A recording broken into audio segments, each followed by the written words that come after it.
I want to welcome you to the first of our Holy Week videos, where we'll be walking through the events of Holy Week, leading up to our Good Friday online worship gathering at 6 p.m. and our online Easter gathering at 10 a.m. on Sunday morning. Today, we're going to be looking at Mark chapter 11, verses 12 through 26. And verse 12 picks up the story after the triumphal entry and is the beginning of what Pastor Ryan has called a Mark sandwich. So here are the pieces of the sandwich. There's a fig tree that shows promise but doesn't deliver. There's Jesus clearing the temple because Israel also shows promise but can't deliver. And there's the same fig tree that is cursed that's now dead. And Jesus responds to Peter noticing this dead fig tree. Let's look a little bit closer. It's not a coincidence that it is a fig tree that Jesus and his disciples passed by on the way up to Jerusalem. Hosea 9:10 says this, "When I found Israel, it was like finding grapes in the desert. When I saw your ancestors, it was like seeing the early fruit on the fig tree." This tree had leaves, but no edible fruit. Even though it wasn't the time for figs, it says that right there in the passage, that it wasn't yet the time for figs. But by the time a fig tree had leaves, it was supposed to have some fruit, even if it was small, immature fruit, and that fruit could actually be eaten. So Jesus was right in expecting that this tree would have fruit. And so he curses the tree, and then he continues his journey on up to the temple. When he arrives at the temple, he sees what he's seen before. He's been up there. He knows what it's like up there. He knows what's been happening, but today is different. Today, he's going to do something. And here's what he does. He calls them out and he clears them out. The place in the temple where the money changers and the animals were was the court of the Gentiles. It was the only place where Gentiles were allowed to come and pray to the God of the universe. And imagine, all around the city, there were probably thousands of Gentiles who had no interest in praying to the God of the universe. But for the Gentiles who came to that place, there was this barrier. Just imagine being a Gentile who wanted to come up to that place, only to find out that you don't have what it takes. You don't have the right change, you don't have the right animal, the right whatever, to be allowed to pray, and how frustrating and discouraging that would be, and how heartbreaking that would be. The temple was set up for prayer. Lots of leaves, but no real fruit. Because there were those obstacles and barriers that stood in the way for people.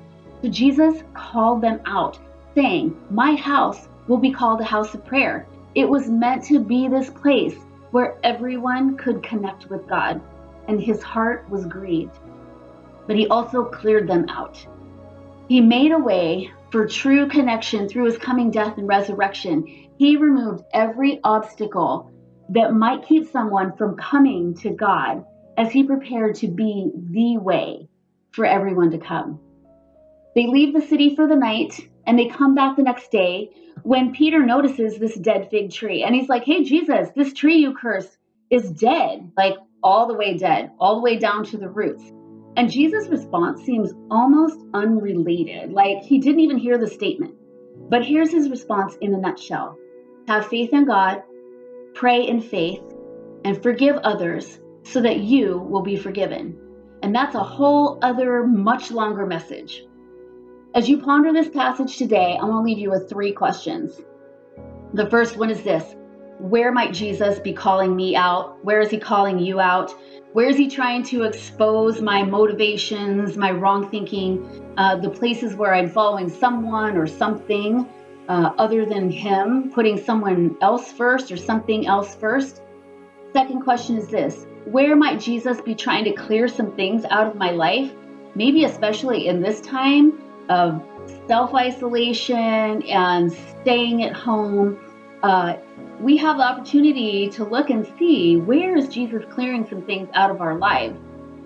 Are there obstacles or barriers in my life that are keeping me from coming to him? Are there obstacles or barriers in my life that are a distraction or a barrier to others who might come to him? Am I doing something, or is there something in me that is keeping or blocking other people from seeing the truth about God and how much he loves them? And the last question is this: what work is Jesus trying to do in my life in the areas of prayer and faith and forgiveness?